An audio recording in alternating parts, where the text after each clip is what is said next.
Sprouse.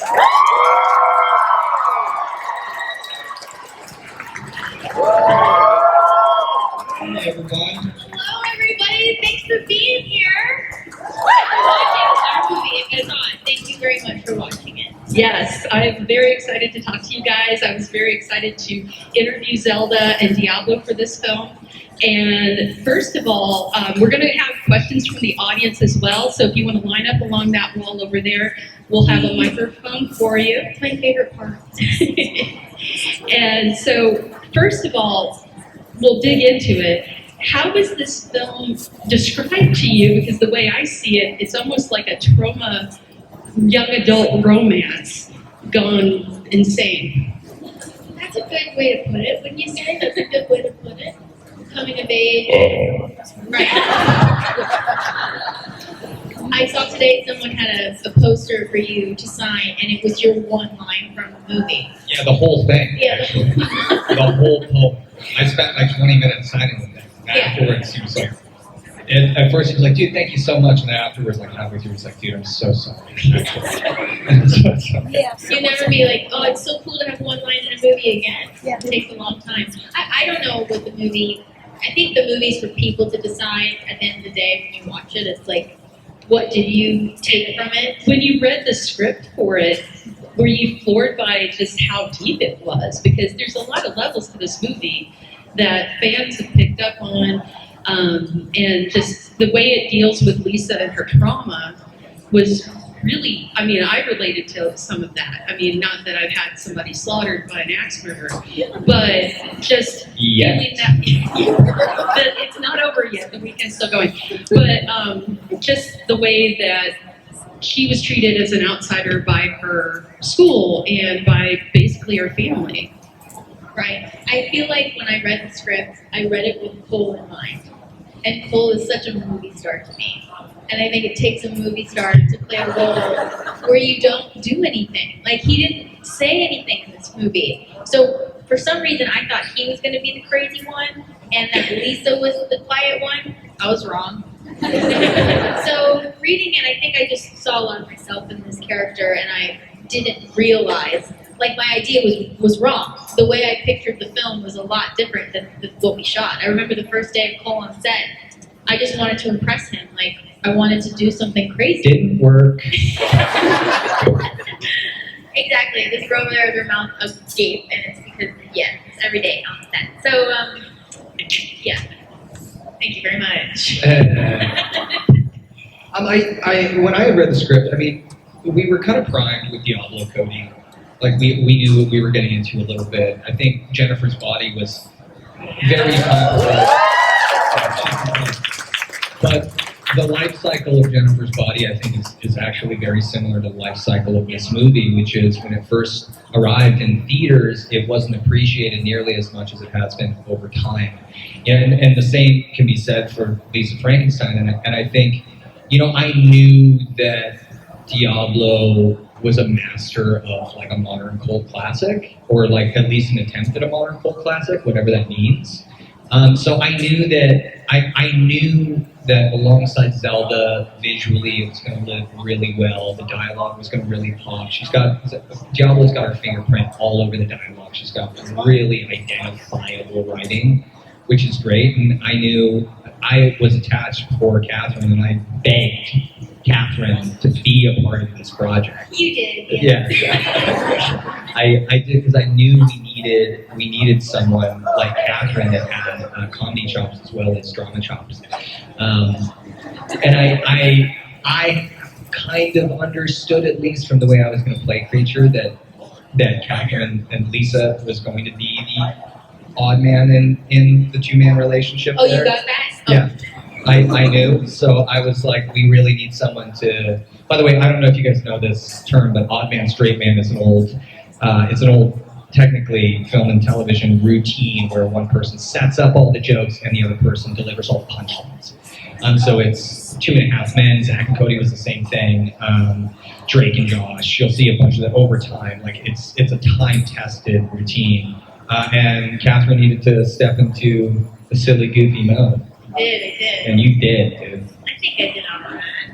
She did amazing. You created an icon. Is what you did. Stop it. I I mean- created a cute outfit, I'll say that now. I've seen a few of them walking around today, so, you know, when you get cosplayers, you pretty much said. When you have a role like this, like nobody really knew what to do. Zelda was very adamant about a wig. We both agreed I needed a wig because we were filming in New Orleans and it was the 80s and we wanted that kind of big hair and my hair couldn't handle it. So she was like, we're getting you a wig. And she was inspired by Nicole Kidman's hair in that movie.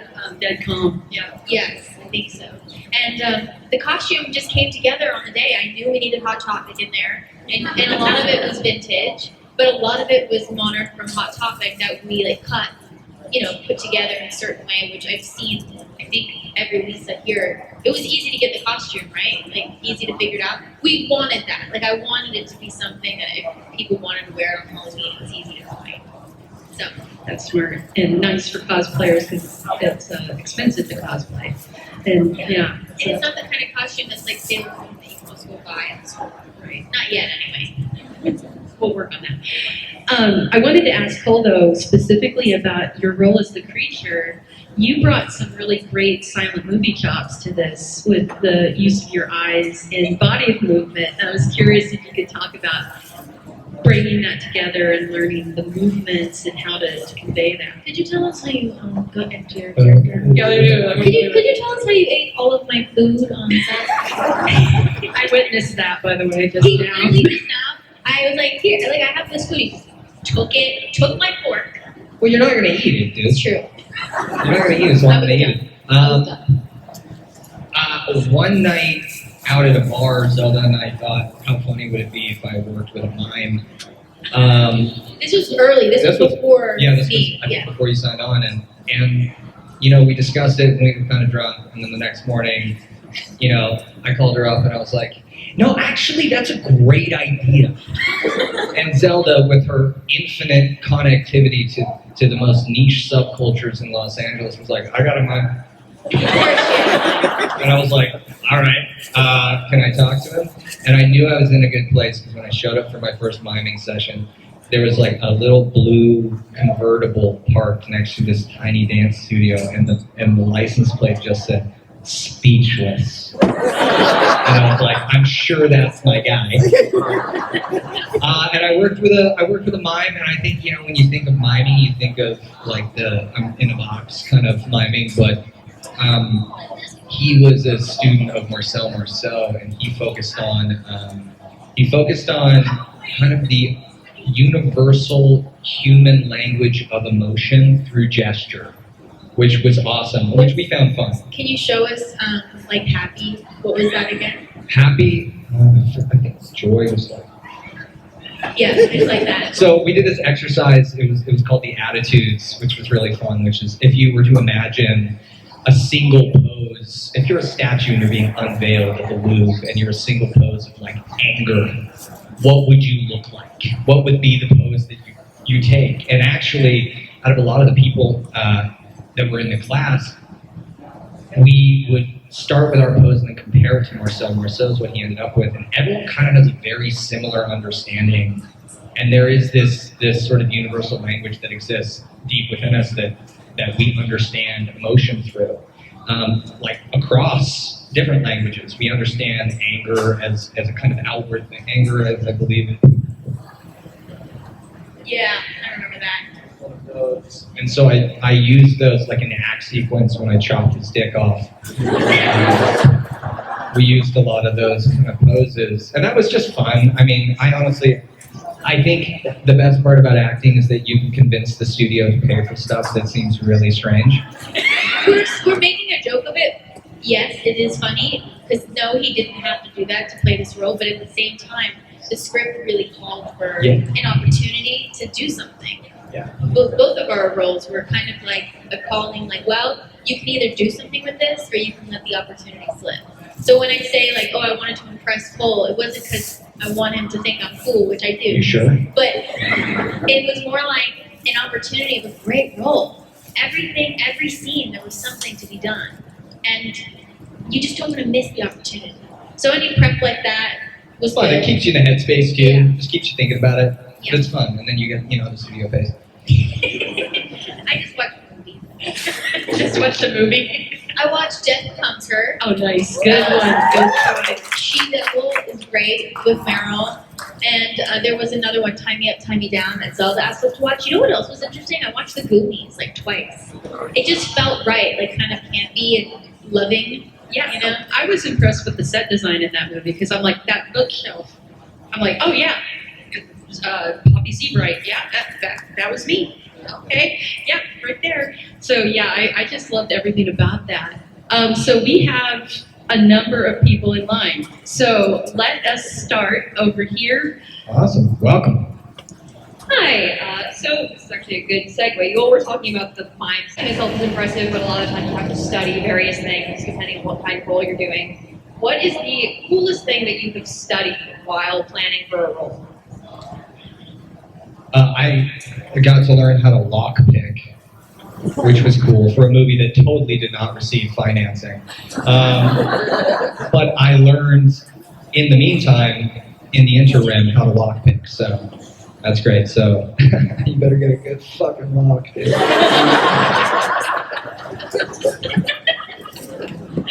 You could have used the skill to get financing for it. He's not kidding. That's how I keep getting back to the convention center.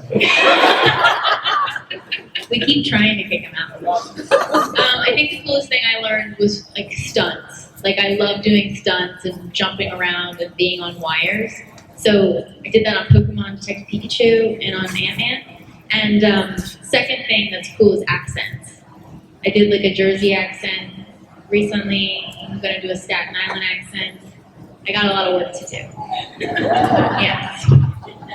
Turns out there are coaches for everything. It's crazy. Anything you want, actually. We can make it up if you want. Hi, I'm Bella. And Hey, Bill. Hi. I have a question for both of you. Other than the ending, what do you think was the most powerful? Like, what scene spoke to you the most to shoot and to watch? oh, definitely the black and white scene for me. I love that scene. But, not gonna lie, our singing scene, talk about jumping off a cliff. That was really scary. Yeah, you were nervous that day. You were nervous that day. I didn't play piano. You were nervous about not being able to play piano. We were both nervous that day. And that's why we did a great scene together. There is, in the final scene, there is one take I still regret not doing. And Kathryn and I laughed about it before, and for some reason I completely forgot to do it on the day. It was, they have that long sweeping shot that goes behind the bench, and you can tell that the creature is reading something. And Lisa, who's now undead, is laying on his lap, and you're waiting to hear his voice, and the shot is just sweeping around. And I wanted to do a take where you finally get to him, and he has this big breath, and he just goes,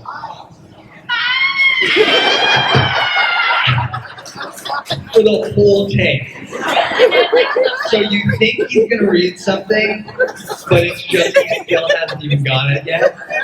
And I regret not doing that take to this day. Yeah, like, why doesn't he have an accent? Like, he's from the 1800s. I know, and it was like American Victorian. I was so discouraged.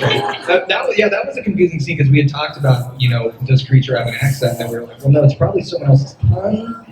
And then we were like, okay, so what does that mean? It's probably someone else's tongue. So we landed on something, but I still regret not doing the squeal. The rumor I heard was that he found the goth girl that sold out Lisa and ripped her tongue out and used it. Question. That was great. Hi there. Hi, I'm Mia. Hi, Hi, Mia. Mia. A quick question for both of you. What was like the funniest scene to shoot in the movie? Oh, yeah. What was the one where I just couldn't keep it together? Oh! Was it in bed with the vibrator? We were in bed. Oh my gosh! I just kept rolling over and I go, you look like you're from a repressed culture. And I just couldn't get it out because I knew it was like this awareness that I think we all had of like, we love this so much. It was a closed set because it was an intimate scene. So it was just me, Zelda, and Cole. And Zelda couldn't keep together in the closet. Yeah. She was giggling. So then once that starts, I'm done. I'm done. And Cole is like, Yeah. The only thing I can muster is a small smile. also It's couldn't so keep it together when he kept trying to draw the lightning bolt on my That was hand. horrible. It was so bad. So bad. Yeah, so bad. Great question. Oh, We got Hi. a little girl. How long did the makeup take, Cole?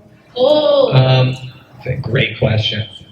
So, because creatures started as less human and got more human over time, the initial makeup sequence was about 7 hours, I think, with about a 2.5, 3 hour breakdown at the end of the day. And then, as he slowly got more human, it was less and less time. But the makeup was pretty heavy prosthetics. And we were working in New Orleans, which was so sweaty, and I would sweat underneath the prosthetics, and what would happen is It was great. disgusting. But what would happen is it would pool right underneath my neck prosthetic, so I would look like a frog, and I'd have like this bloated like double chin, and we'd have to pierce it and drain it. What's up, HorrorHound? he would come up to you and just go, look. If you shook it, it'd be like. All right. It wasn't bad. But you know that the black and white scene that's like he looks like he's made of stone? That's really him. That took a long time too, right? That one scene. I did my own makeup, so I don't know. Yeah. That would be another skill I learned on set. Definitely, how to do your own makeup. I was so particular about it. I didn't want anyone to do it. Okay, and we got another one here. Hi, Kathryn and Cole. Hi. My name is Michelle. Hi, Lisa. Hi. So there is a recurrent theme of roses in the movie. There's roses on Creature's jacket when he first comes out of the grave. There's roses in the lights in Lisa's room. There's also roses on Taffy's bathrobe in like the living room scene. Is there like a deeper meaning behind that? Probably. I mean, yeah, right? There's gotta be. I think that's definitely more of a question for Zelda. But Zelda was incredibly deliberate with all the visuals in the entire. I'm just like watching the vlog. I will tell you that when I interviewed her, she did say that she dressed the stepmother specifically in poisonous lizard and amphibian colors Yeah. to make sure she looked like something that would poison you if you touched her. Yeah. So yeah. I would say it's all on Oh purpose. man! First off, in the scene where I kill her with the typewriter. Ooh, Cole. Yeah, this was a. You sure you want to tell people? This was a real oopsie. So we had this. It was a fake typewriter, but it was still pretty hefty. It was real, it just didn't work anymore. No, they had like gutted the thing. They put a little rubber on it. And I open the double closet doors, and you kind of don't see me until I whack her over the head with the thing. In the first take, she kind of leaned backwards a bit, and I just. It was horrible, and I immediately broke. I was like, "Oh my god!" That take was completely ruined. She was a champ. She kept going with She the kept thing. going. I was like, I'm Full ruined. so out of it. I completely apologized to her. She was like, "Didn't even hurt." I'm like, "Well, come on, tell me it hurt a little bit." Like, Because it come was on, a very man. heavy sewing machine. Yeah, but she was a real pro. I felt very, very bad. You should. Okay, we got another one here. Nice shirt. You must feel bad because you have to bring it up and tell people about how bad you feel about it. Every time. Please say you forgive him. Hi, nice to see you guys again. My name is Harley. Hi. Kathryn, you're a huge inspiration to me as a young actress. So, who was your guys' inspiration growing up? That's a great question. I mean, I grew up loving so many things. I think you get inspired by the people that you work with. Growing up, the first horror movie I ever saw was Jennifer's Body. I saw that in theaters, and there was somebody today that I met who told me she saw a movie I did, Paranormal Activity 4, when she was 12, and I was 14 when I did the movie. But I was like 13 when I saw Jennifer's Body. It came out a long time ago, and it was one of those total like make me who I am kind of actors, or I didn't know it at the time, but it is crazy to have worked with Diablo later. So I feel like all those things that I saw when I was young, so that'd be like be Brittany, that would be Miley, that would be this guy. You know, it's like you can't help but absorb those things, and I can't try to be like any of them though. So I do just try to be like me, whatever that is. You know. He should. Hello. I grew up. My dad let me watch all the spaghetti westerns when I was younger, and I Love grew spaghetti. up. First off, loved Clint Eastwood. Like he was like my guy growing up. Saw him outside the Sunset Tower once in LA and did some shit I'd never do ever in my life. I went like that was crazy. Never done that.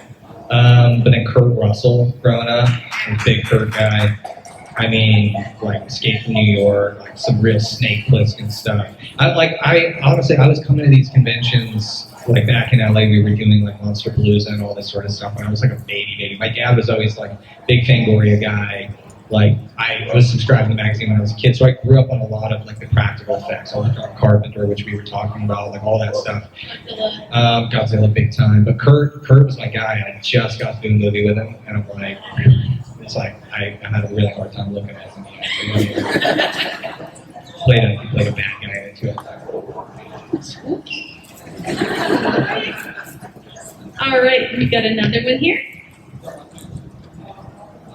Hi, my name's Jacob. Good to see you guys. My question is, for such a horror movie that deals with romance, comedy, and a little bit of thrill, as a performer, is it hard to contribute all of those themes and those genres while also bringing your own acting ability to these characters? Layers. I mean, the truth is the script was really solid. So the more I was just in the moment and honest, maybe it was funny, maybe it was sad, maybe I didn't know what it was until I watched the movie. And a lot of that is just being in the moment, really trying not to do anything. Like, the less I do, usually the better. And I don't mean I don't move, but I'm just saying if the scene calls for romance, just do the simplest things. Just keep it simple, and it still might be crazy. Like the scene when I walk in and see Henry and Liza in bed together, and I scream, that's a lot, right? Like it was over the top. But at the end of the day, it was quite simple. I just had to be curious.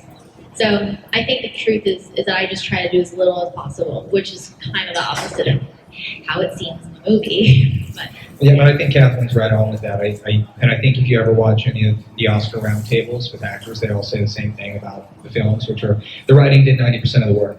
And it does.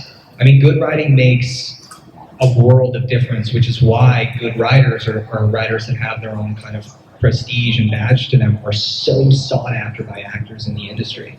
Is because like Diablo. Like Diablo's a great example, but comedy is kind of the perfect example of this. If you read a comedy on the page and it's making you laugh, it's going to make the audience laugh. So you just do the best you can with the material that you can, and you'll end up with a good product. And I think for me, like the goal is really to always to develop your taste enough to determine what is good and bad writing with whatever genre you're walking into. And for you, like what can you bring to a project instead of the other way around?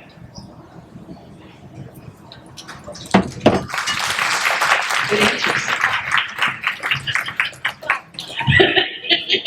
Dance monkeys.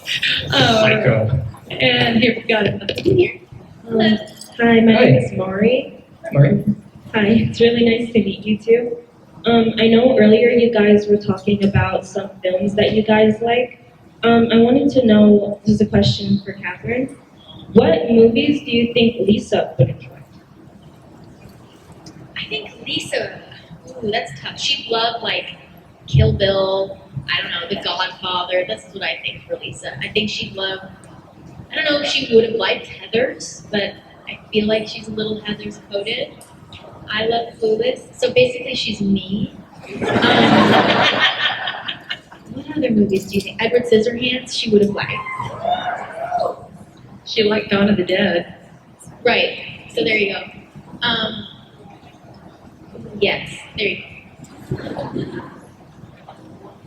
Hi, my name is Conrad. I love you guys. I watched the movie 3 times in theaters. Thanks. And it was amazing. One of my favorite horror movies. My question to you guys is this. What are your top 3 favorite horror movies? Great question. I don't know if I've thought about the top three, but I mentioned earlier, John Carpenter's The Thing, to me, is a masterpiece. I think Alien has come close in terms of claustrophobic horror, but I think claustrophobic horror, like, for me, The Thing is number one. Also, it's aged so well. The practical effects have held up so well. The first Godzilla, which is a horror movie, in my opinion. You were 6. Because I was 6. Yeah, probably. God, there's so many of them. And of course, the second I'm asked, they're just like blank. But I would say like a psychological thriller guy. Like Seven, to me, lives really strong. That was always my camp. I actually didn't do a lot of the slasher stuff until I was a little older, but the thrilling psychological stuff was what I loved. I was a big baby, so I'm really new to the horror scene.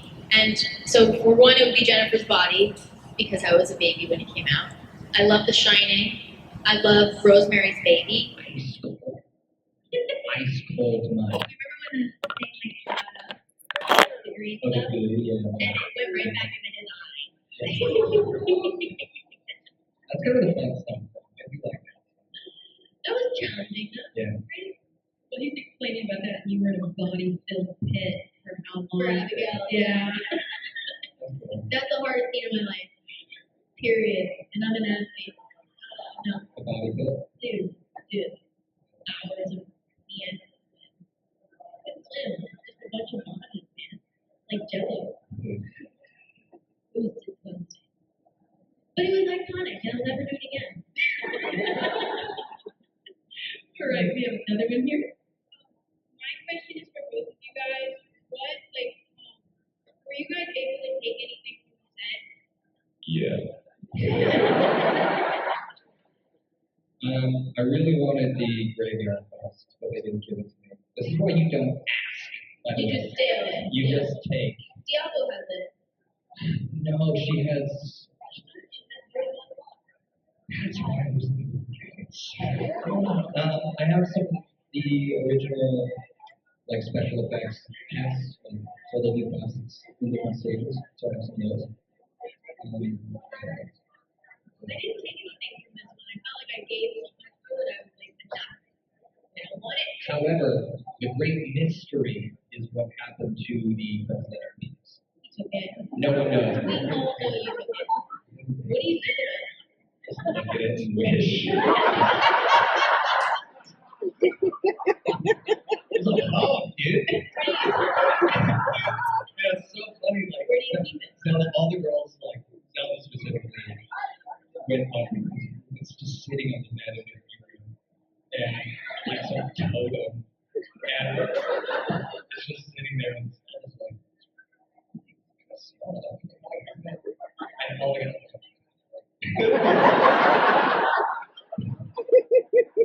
it's completely disappeared. No one knows what happened to it. It exists somewhere. I have a feeling it's special. No. Well, I have a film photo of it in the special effects room on the last day, slumped over one of the buses. Just kind of flopped. Everybody has a picture with it but me. I have a photo of y'all. Lisa Frankenstein After Dark, everybody. Here we go.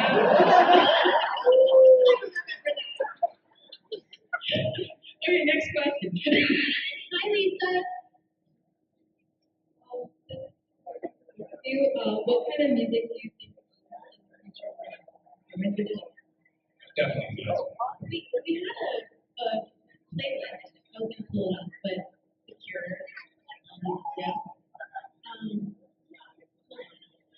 We can go to the next question if you want. I'm gonna pull it up.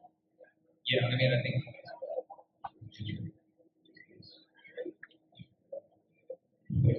I liked it. It's true. It's just I melt with you, take on me, but love my way, sex by Berlin. Exactly the vibe.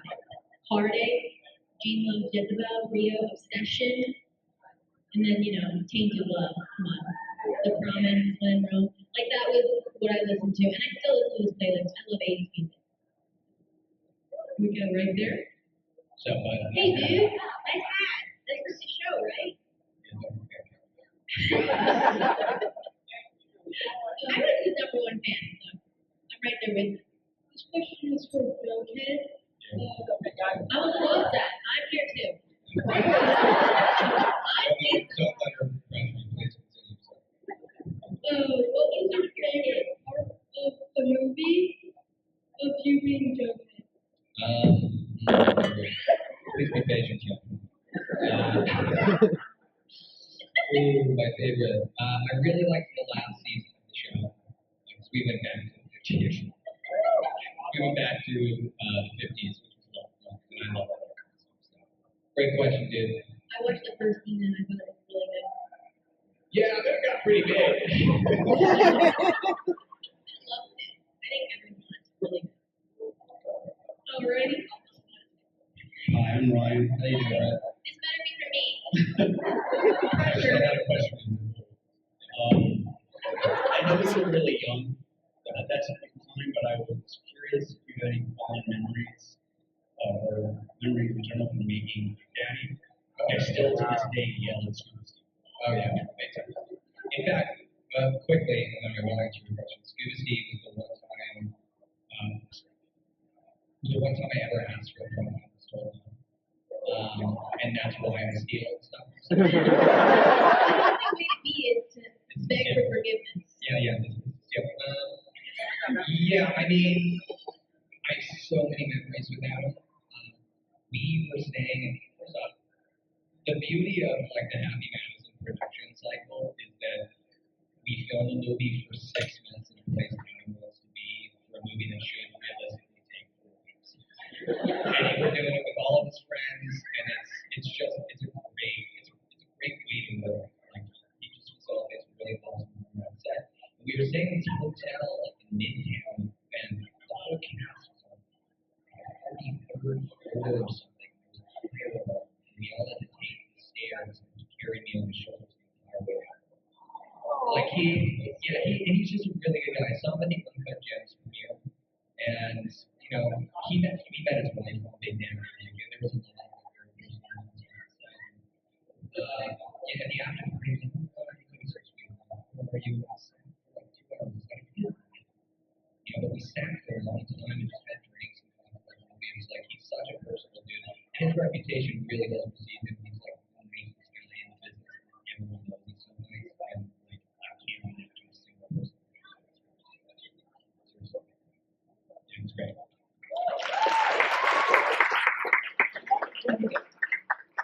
So this is for Paul. Re-stretch your So my daughter's birthday is Monday. Apparently I have to tell you that your boyfriend and she loves you. I'm doing it for her birthday. dude, you're doing a solid damn week. Right. It's really what, 30? Yeah. I think it's gonna happen. I'm gonna take me back here. Well, what happened to our love, dude? Love the movie. I've seen it. I can't keep it. It's what you do. Thank you. You tell my love hi. All right. You can say, Amy. Yeah. Great,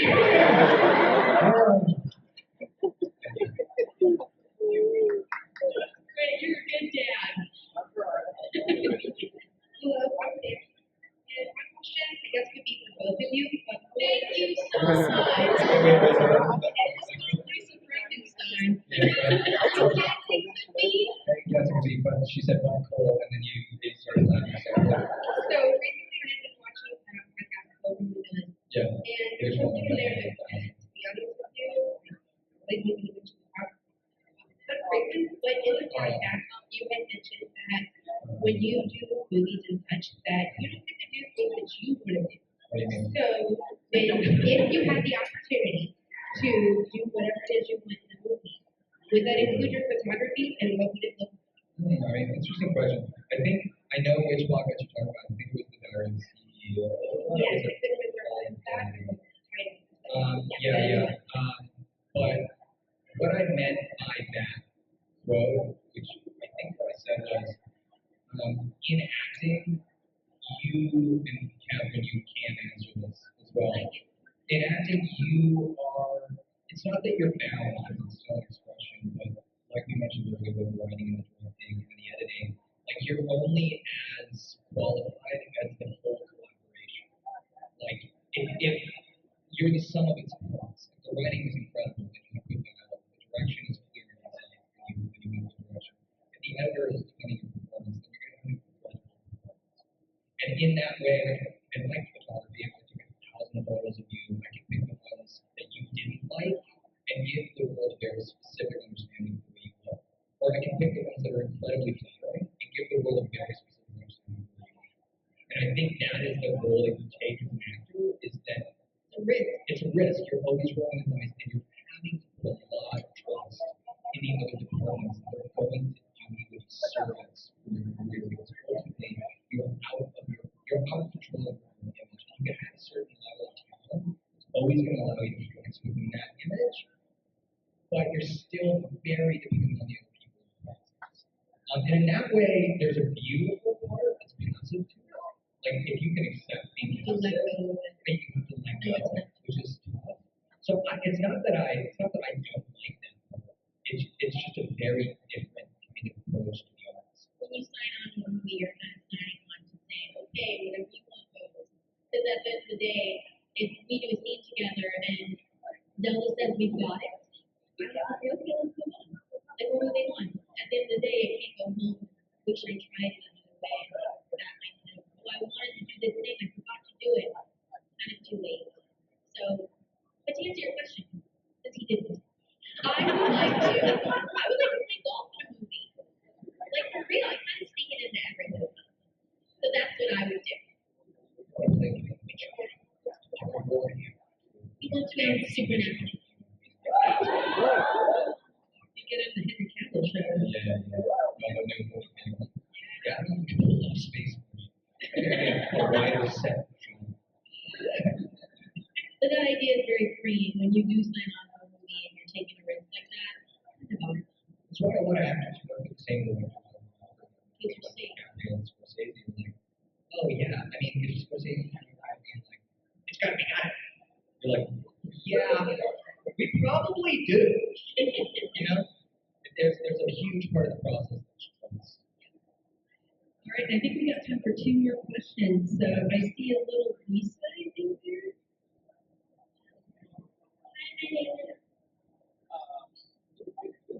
You got this. You got this, kiddo. I'm Cole. I'm Kathryn, and we're dying to know what you have to say. I like your video.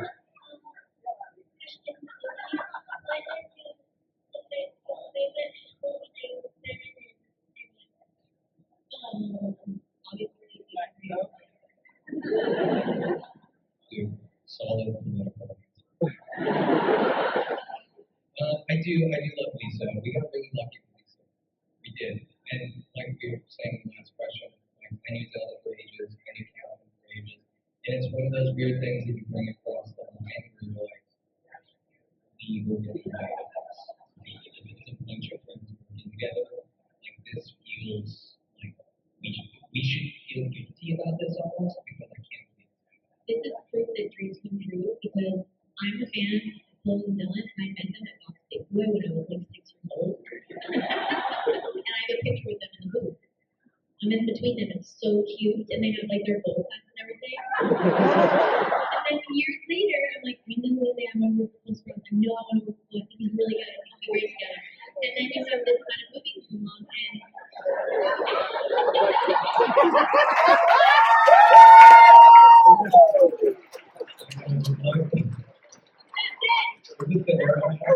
Do I look more familiar to you guys now? oh man. And also seeing so many people respond to the film that we all love making and didn't think anyone was going to watch was kind of unbelievable. So that in itself is new life. And you know, the movie has really evolved in the way that we had hoped it would, which is that we always wanted this to kind of grow over time, and it really has. And it's showing up in, I've only done 2 conventions now since the movie in a long time, and seeing people in the costumes already is like the biggest magic moment you can have for a second. It's really is. So you know you can get the movie.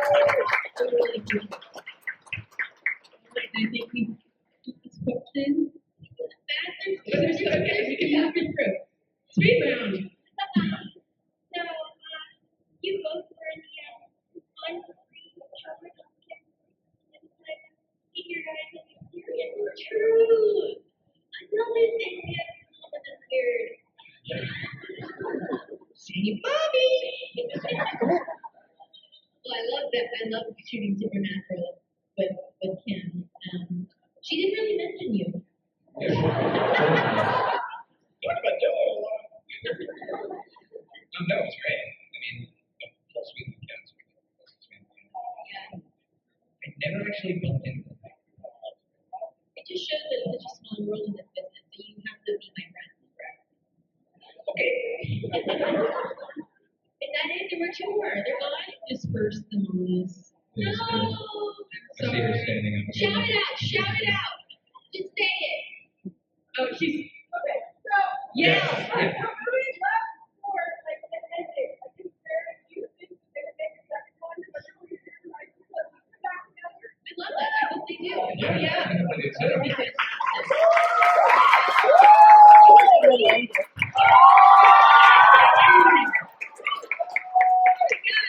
So really quickly, I want to do a video real quick so we can post. I want you guys to give all the love to these two on Then It's Over. I'm sorry. Well, thank you guys again for showing up.